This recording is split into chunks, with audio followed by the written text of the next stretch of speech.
Welcome to the Tennis IQ podcast. I'm Josh Berger. And I'm Brian Lomax. And today, Josh and I are going to discuss something called the Dance of the Doomed. And this is another idea from Bill Walsh's great book on leadership called The Score. Takes care of itself. And it's something that he noticed in different situations with his own teams in which they would be down by a big score in a game, maybe at halftime, and he'd be looking around the locker room and notice, different kinds of body language and hushed conversations and things like that. And he equates this actually to something that a little bit more out in the wild. And I want to just read the selection because I think it really speaks to what we can often even see in a tennis match. So he says, on the steppes of Africa, a dance of death occurs when a wildebeest is run into exhaustion by a lion. Waiting to be killed as the lion circles, the wildebeest meekly submits to its fate, head drooping, shoulders slumped, eyes glazed over. It is the posture of the doomed, the same look you often see in competitors in sports and business who have given up after deciding that failure is inevitable, their competitor unbeatable. So we've often talked about this particular concept, Josh, maybe from the other side, where we are the ones who are trying to lead our opponents to do the dance of the doomed. And we've obviously talked a lot about tennis and, you're never out of it. But this is, I think, also a situation in which we, through all of our careers, through all of our experience, have found ourselves where the score seems inevitable, the result seems inevitable, the score seems we can't overcome where we are, and maybe we let that affect us a bit too much. And so we end up similar to the wildebeest, just submitting to our fate in the end. So that's what we're going to discuss today. We're going to discuss that concept and also some ways through it, maybe some rational perspectives to help us, but also some very specific things that we can focus on when we're in that situation, or to at least prepare us for that situation so that it doesn't occur in the future. So Josh, what are your initial thoughts on this topic? I think it's a really important topic because we see it a lot. We see it in the pro game where a player is, sort of getting close to losing the match, and you can see it in their face, you can see it in their body language, and I think you see it less often at that level, but you still see it, and then you see it at every other level of the game where a player has almost accepted defeat before it's actually happened. And I think one of the unique aspects of tennis, which we can certainly talk more about today, is the fact that there is no clock. Right. If we compare it to a sport like football or American football, players can, when they're up by a lot, when a team is up by a lot, they can take a knee and sort of run out the clock. And in other sports, soccer, basketball, there's a clock as well. The opposing team may have a way to kind of try to fight back. Basketball, maybe it's fouling the other team and making them shoot free throw shots and try to get the ball back. But in general, the team has the ability to use the clock to their advantage. But in tennis, that's not the case.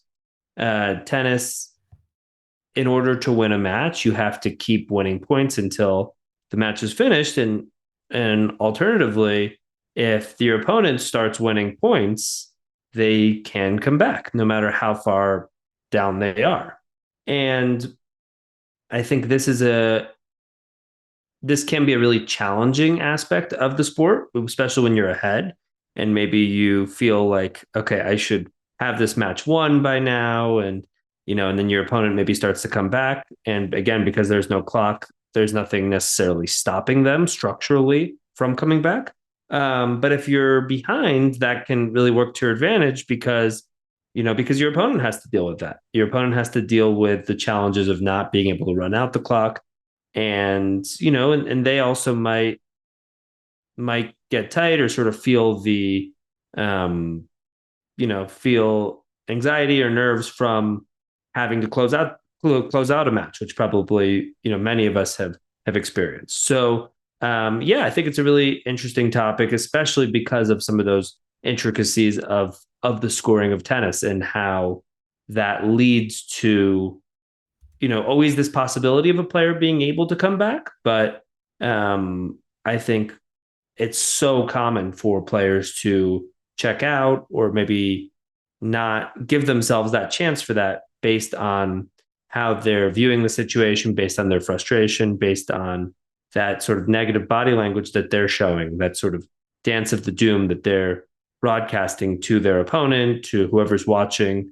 And I think it essentially seals their chances at that point. For sure. And, what does the dance of the doomed look like? It may be different for different players, but there's probably a lot lower energy being, presented by the player, more of a negative image, negative body language. There may be facial expressions. There might be out loud negative talk about things, maybe even whining and complaining going on there. Or it could just be that, sort of just glazed over, going through the motions, waiting for the end. When I present it to players this way, one of the things I'll say is that this is akin to tanking. Now, very often we think of tanking as a very extreme, almost voluntary way of losing, because on the pro level, you might think of like a Bernard Tomic or even a Nick Kyrgios, who clearly, those two guys have had moments where they clearly were not trying and it was voluntary. But just because it's more or less involuntary doesn't mean it's any better than that. Mm-hmm. It's just we are allowing the score to dictate our behavior, the situation. And that's really the reverse of what we would like to do. It would be better if we were more in control of ourselves and not minding what the score is than the other way around, right? So to me, a lot of mental toughness is you choosing to stay focused on what you can control no matter what is going on. But if you are subject to the whims of the score, your opponent's behavior, who's watching, matches are difficult because you're really letting your behavior and your focus be directed by stuff that you can't fully control. And I think that's a little bit of what's happening here, is that the score and the situation have become so present in a player's mind and does not feel the ability to come back, even though, as you said, Josh, rationally, it's always there. It can always come back. Rafael Nadal set a great example for us a few years ago in the Australian Open final versus Daniil Medvedev. It was calculated at one point in the third set when he was down 2-0, down a break, down 40-15, that he had a 6% chance of winning. Yet, a couple hours later, he's holding the trophy as the champion. And it's a good example of how one should try to deal with such situations. And, Rafa, always in his career known as a great fighter. And, such comebacks are not common for any player, even a player of Nadal's caliber. But you keep doing what you can do. You make the opponent finish. That's the challenge of tennis, is that you must finish, just as you said, Josh. And there's no clock, can't run it out. Can't stall. You actually got to go out and somehow win that last point. And, sometimes the opponent will give it to you, but sometimes you have to finish that off. So I think it's good to recognize the behaviors of sort of this dance of the doomed, because it's only contributing more toward the loss. It's only a sign that you are not fully in control of what you're doing out there. You're letting circumstances control you. And if we're to build mental strength and discipline in sport, we want to change that dynamic. And of course, lots of, our routines between points can help with that. Having great rational perspectives can help with that. But I think recognizing that you don't want to feel this way, and then how do you change that?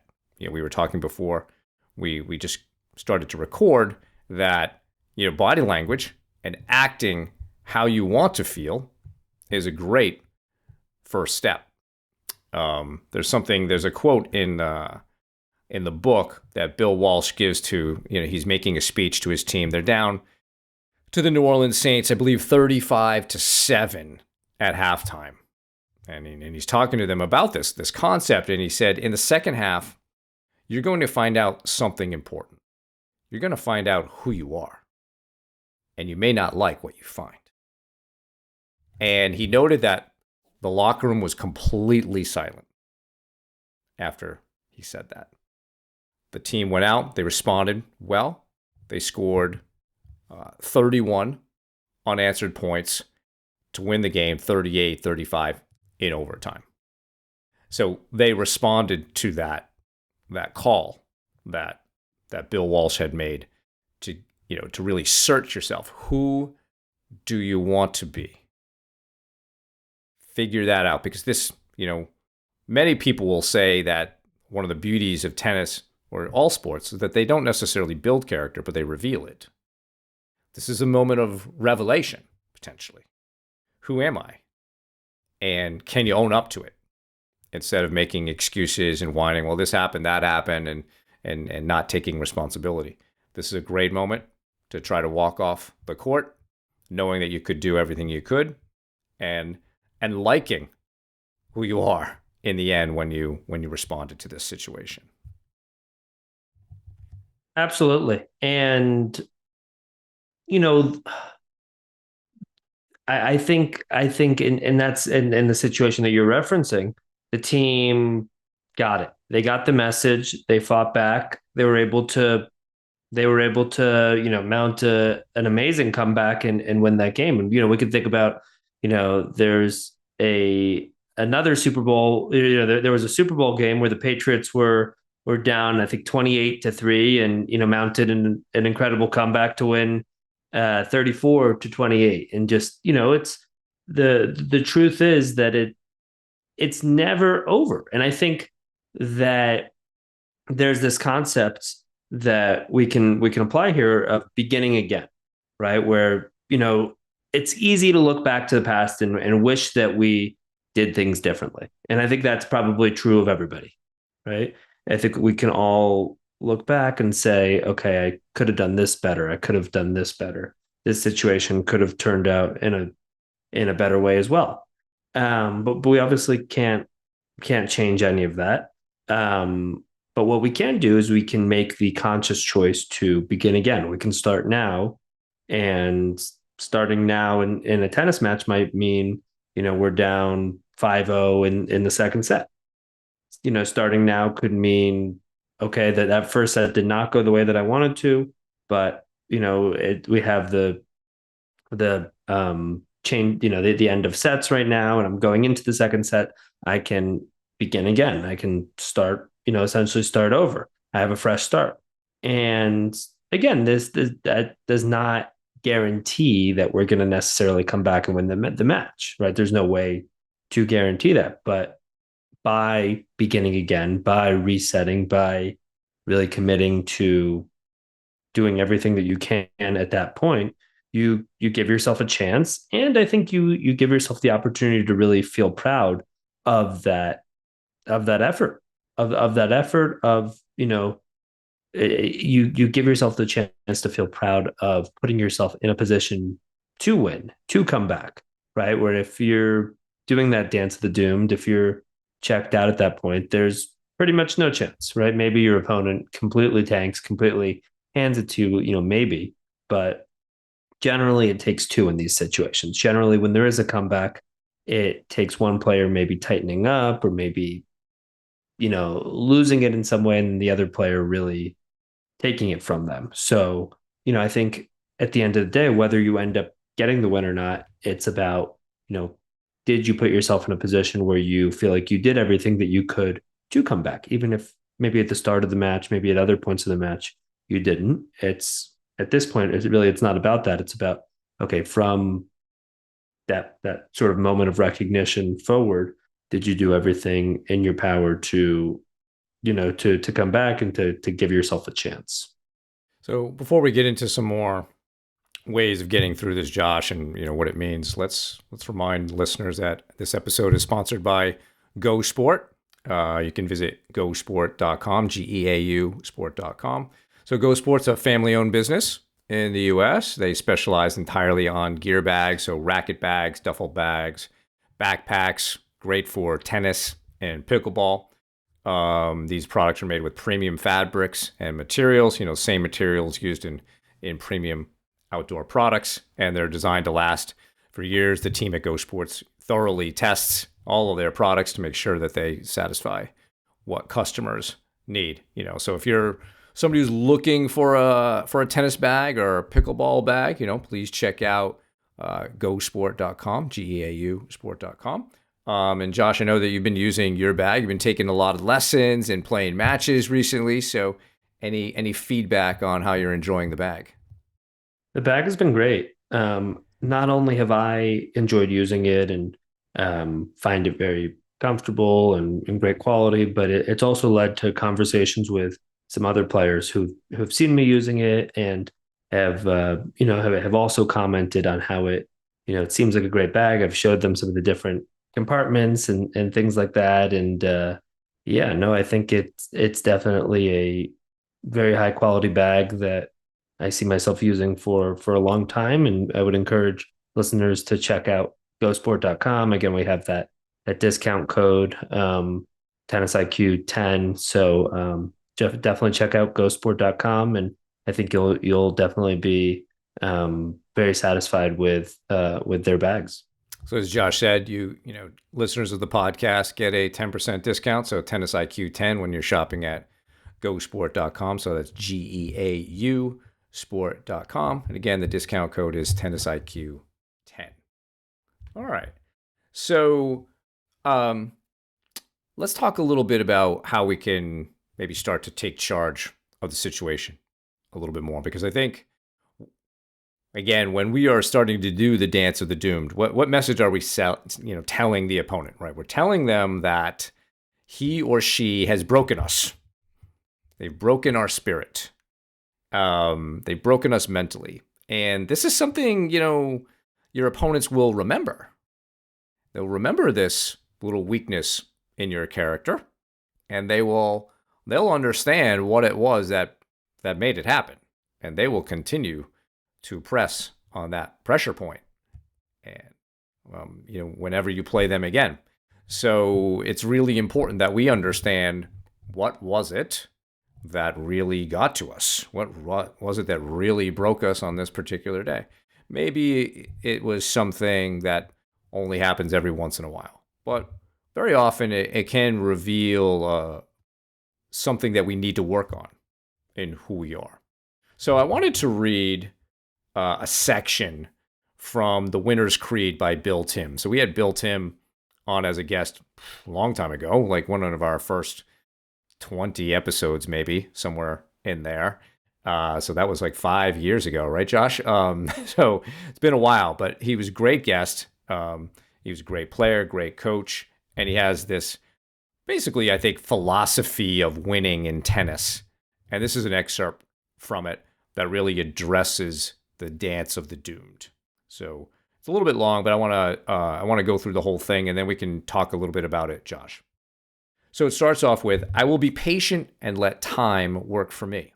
When my opponent is winning and beating me badly, and I'm becoming discouraged because nothing seems to work, I will maintain a positive attitude and recognize that time may be my only weapon.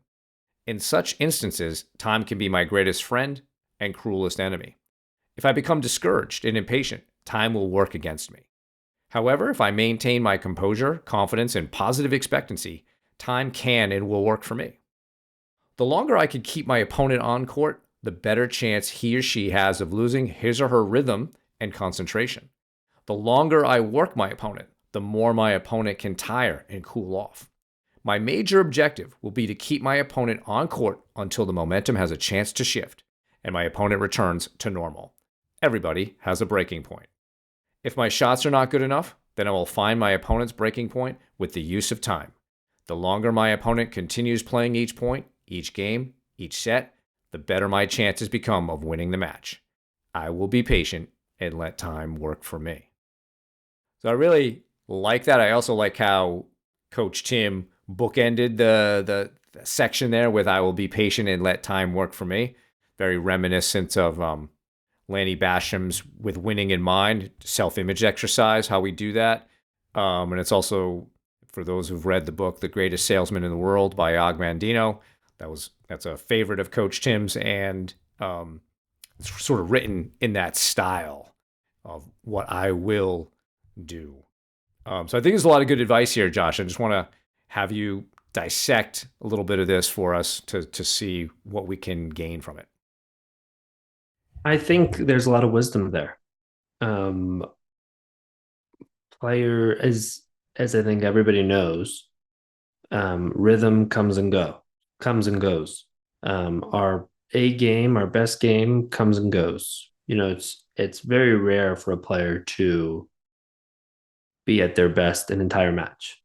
And what I like about Bill Tim's point here is that he's suggesting that players use time to their advantage by almost waiting out the opponent a little bit, right? Knowing that your opponent's game may have ebbs and flows, may have peaks and valleys. It may go up and down. So just because they are playing great right now does not mean that that's necessarily going to continue for the rest of the match, and it likely won't if you give yourself that chance. If you can wait it out, if you can use time to your advantage, if you can sort of extend the match long enough for your opponent to potentially get tight, to potentially start missing, to potentially beat themselves in some ways. So I really like that, and I think it is a nice message to everybody that just because your opponent maybe seems unbeatable right now, that doesn't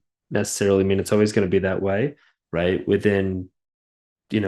your opponent misses a couple of shots in a row, loses a couple of points, things can turn quickly, and we've all seen that, how a tennis match, how the dynamics of a match can shift. So I think it's a nice reminder for people to remember um those unique characteristics of the tennis scoring system. Remember that players' games can take a quick turn for the worse, and to give yourself that chance of coming back by using time to your advantage and waiting it out. And essentially making the opponent earn the win.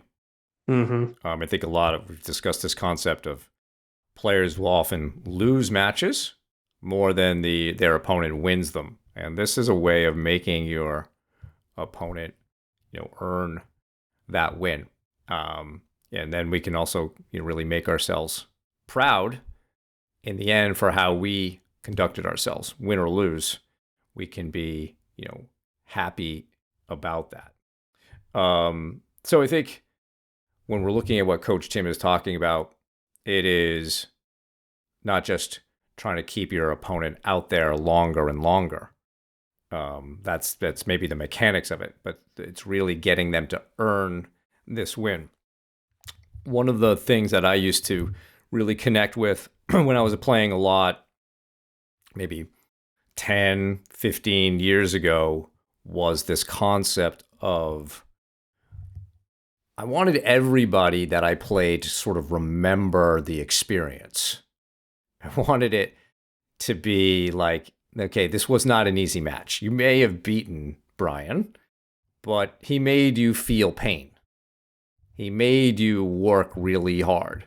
Because this might sound like a weird point of pride, Josh, but I would take some credit for somebody beating me and losing in the next round because I tired them out. I got to them. So, I haven't, that was a goal of mine, right? To make the opponent never forget this match or never forget my name. Like, hey, that was a tough match. And that has always helped me to be proud of myself in the end, because I know that more often than not, and I've done the dance of the doomed to a degree, we all have, um, but being aware of it more often than not have made the opponent really earn that win, and feel it. So, how can we all do that? How can we connect to that part? Because I think, we all rationally understand, yes, I'm never out of it. Yes, my chances of winning the match are never zero unless I decide they are. But then turning that into action in the moment is not easy. So I think this is where we're talking about bringing it back to little things that you can control, the act as if piece, um, but with the goal of really showing who we are in this process. Because again, tennis is a means of training our character for who we are as people and human beings. And in this moment, this is an opportunity for us to be in a difficult situation and not let it change us, to let it more or less reveal what great character we do have. And, we both know, Josh, that, tennis is not life or death. We're not solving, world poverty or other major situations in the world. We're hitting a ball over a net between lines. But this can really train us for a lot of the difficult things that we may and will inevitably face in life. How do we want to respond to those difficult situations? Do we want to just complain and whine about them and be the victim, woe is me? Or do we want to be someone who has practiced being in a tough situation and knows how to respond? And tennis can do that for us. So maybe even making that more important to yourself, practicing the character aspect of tennis, can also help you get through this dance of the doomed.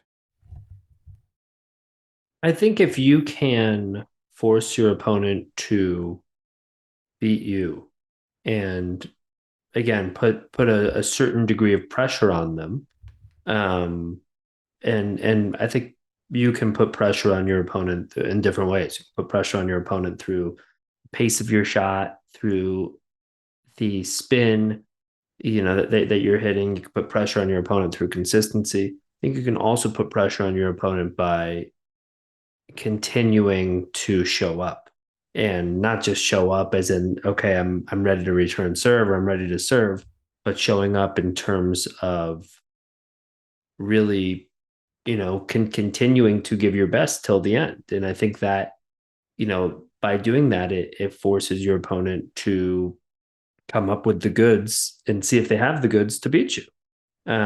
Because I think it's also true that, every player has in the back of their mind, they know that it's never over, even if they're ahead, right? They could be up 5-0, 5-1, whatever it may be.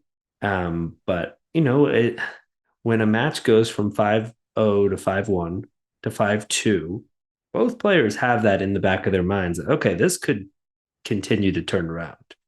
There's that little bit of anxiety in the player that's leading.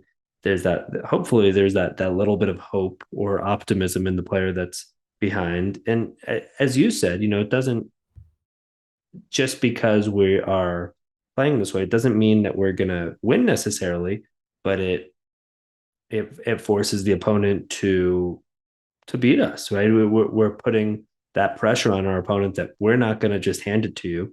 You have to come up with it and beat us. And to me, that's controlling the controllables. That's controlling what you can ultimately.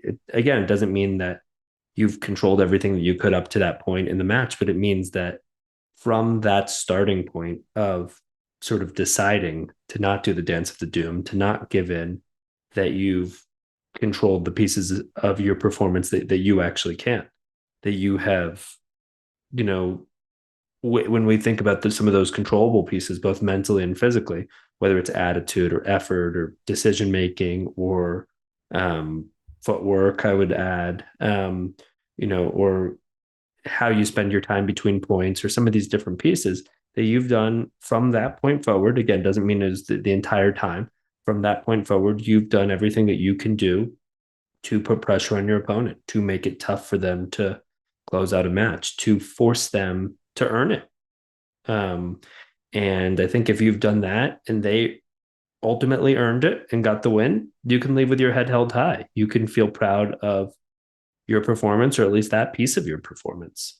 And if you don't, then you can, then you only really have yourself to blame. Yes, your opponent beat you, but you didn't do everything that you could to make it tough for them to ultimately get over that finish line. And I think we want to put ourselves in a position where we're using the dynamics of the sport. We're using that unique scoring system to our advantage by really forcing them to continue coming up with the goods, continue to win points and earn it point in, point out, rather, since they can't just take a knee and run out the clock, they do have to earn it, but it's going to be a lot easier for them to earn it if we're checked out, if we're doing that dance of the doomed. So I think, we can feel proud of ourselves if we really put them in a position where they need to do that. And I think we'll often find that they can, that they come up short, that they get tight, and maybe the match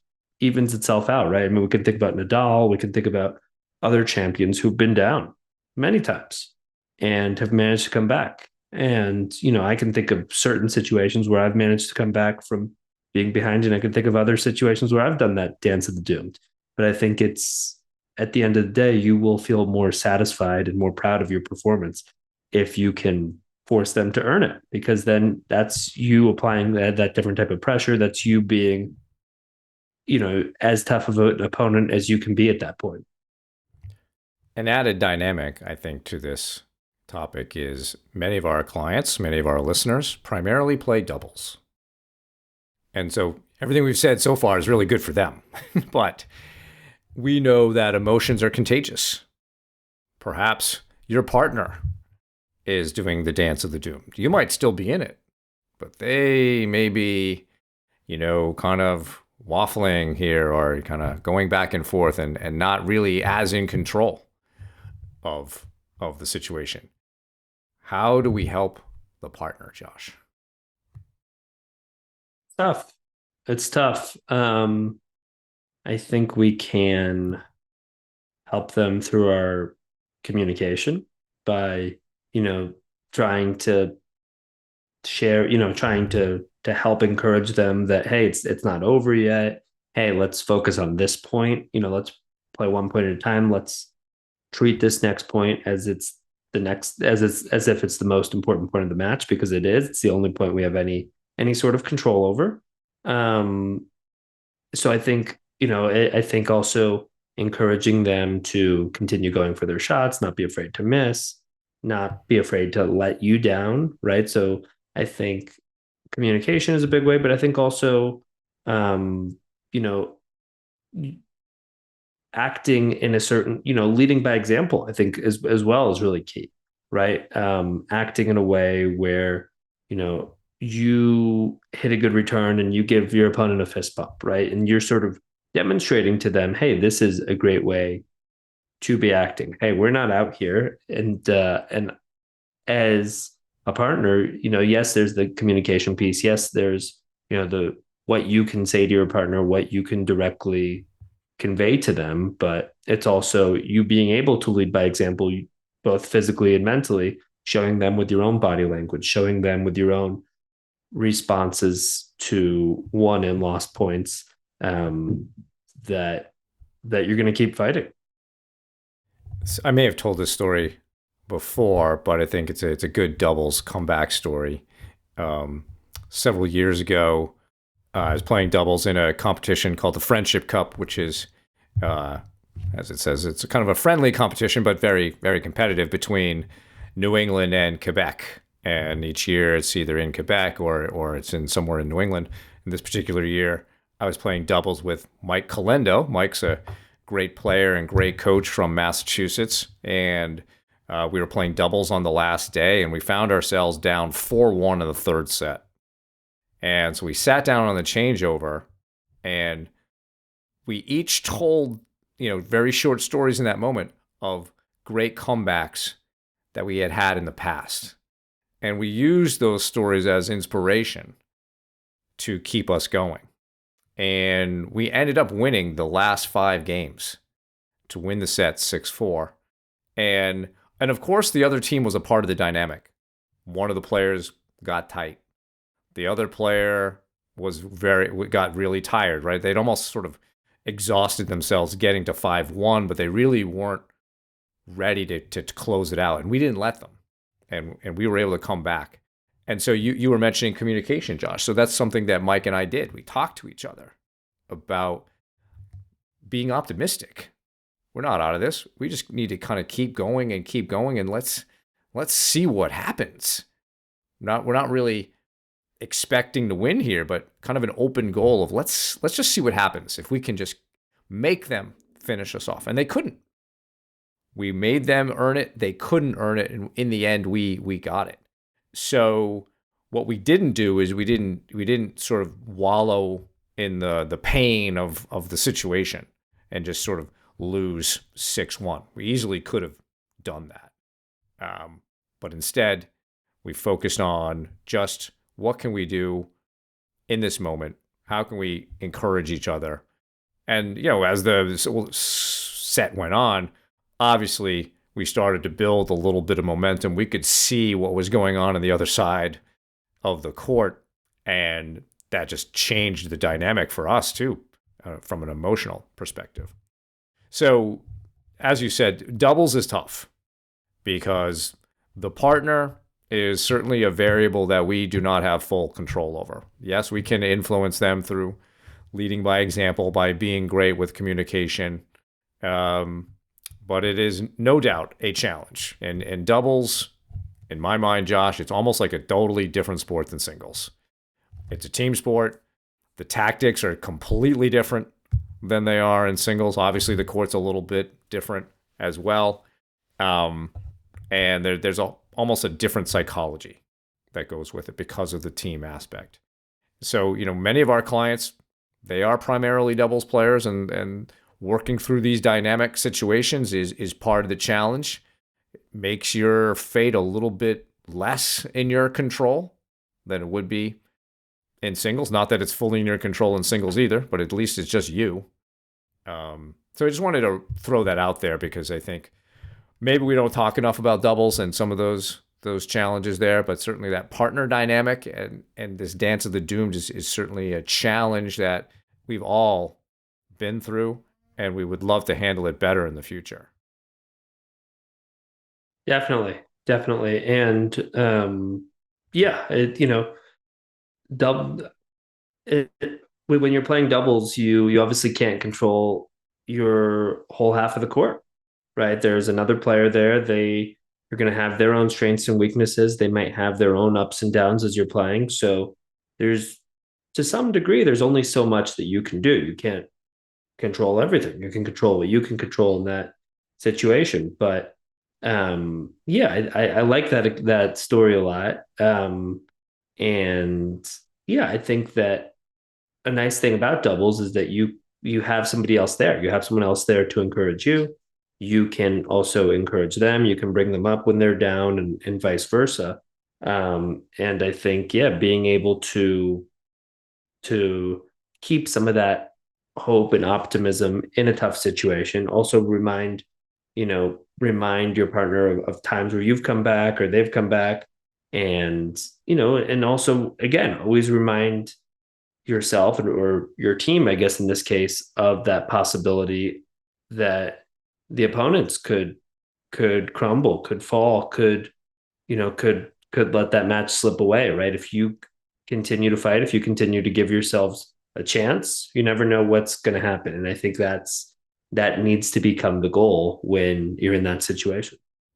So I think the overall message is understand what the dance of the doomed is, do your best not to do it, and can you see the situation as a means of developing your character, revealing your character, and taking control of what you can so that the opponent really earns it. Any final thoughts from you, Josh? I like that you've brought up that character piece. I think that's really key. Thinking about, who do I want to be, right? Who do I want to be that type of person when things aren't going my way, when I'm having a bad day, when I'm frustrated that I just want to get off the court and I just want to finish up, or do I want to be that type of player where when things aren't going well, when I'm frustrated, when it has not been my day, that I keep fighting, that I keep giving myself that chance. And as you said, it's not just about that tennis match, right? How we treat anything is how we treat everything, right? So how we handle this moment is ultimately practice for other matches in the future where we're going to be down again and it's going to be, another chance, and maybe we can use this chance as encouragement in that future situation if we're able to approach it in the right way, but also that, this is practice for other areas of life, with other situations when we're in tough spots, when things aren't going our way, right? We can essentially use this very moment as practice for those future situations because they're going to happen, right? It's not if we're in tough situations in tennis and in life, it's when. So I think if we can try to handle it in the best way possible, we set ourselves up for success for the future as well by practicing now, how we want to handle that situation. In the future, it'll be easier and we'll be more prepared. So, how we do anything is how we do everything. I really like that. Thank you, Josh. That was a great discussion about the dance of the doomed and how we can help players to overcome that. So that is our show for today. Thank you all for listening. For more on today's episode, please check out the show notes. If you have any feedback or questions for the two of us, please email us at tennisiqpodcast@gmail.com. Also, if you're enjoying the content that Josh and I discuss on the show, please rate and review the podcast so other tennis enthusiasts can find it more easily. Additionally, to be notified of new episodes, please subscribe to the show on your podcast platform of choice, including YouTube, and you can also check us out on Instagram. Thanks again, and we'll talk to you soon in our next episode.